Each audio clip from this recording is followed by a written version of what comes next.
2026వ సంవత్సరంలో కుంభరాశిలో జన్మించినటువంటి వారికి జనవరి 2026 నుంచి డిసెంబర్ 2026 వరకు ఏ విధంగా ఉండబోతుందో తెలుసుకునే ప్రయత్నం చేద్దాం. అందరికీ తెలిసిందే, ఈ యొక్క కుంభరాశిలో జన్మించినటువంటి వారికి ఏలిన నాటి శని ప్రభావం అనేటువంటిది సంపూర్ణముగా ఈ సంవత్సరం మొత్తం వరకు ఉంది.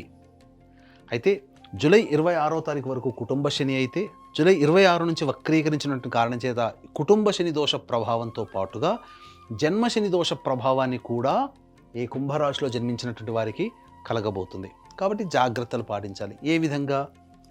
ఆరోగ్యపరంగా, ధనపరంగా, మానపరంగా ఆరోగ్య సమస్యలు, ధనపరమైన సమస్యలు, శారీరకంగా, మనస్సుకు సంబంధించినటువంటివి, ఇవన్నీ కూడా జాగ్రత్త పడండి.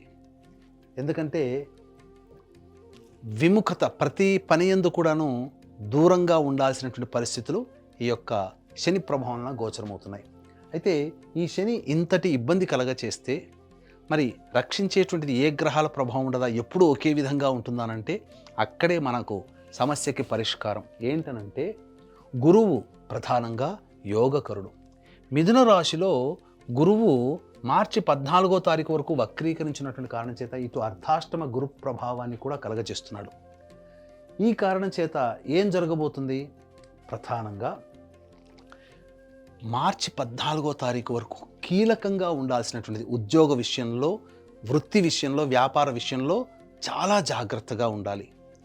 అసహనానికి గురి కాకూడదు. ఖర్చులు అధికంగా ఉంటాయి, నిద్ర పట్టదు, ఏ పని యందు ఆసక్తి ఉండదు, ప్రతి పనిలో ఆటంకాలు అనేటువంటివి ఈ యొక్క శని ప్రభావము, గురువు కూడా వక్రీకరించి ప్రభావం చేత కలుగుతాయి. ఇక మార్చి 15 నుంచి ఎప్పటి వరకు? ఈ మార్చి 15వ తారీఖు నుంచి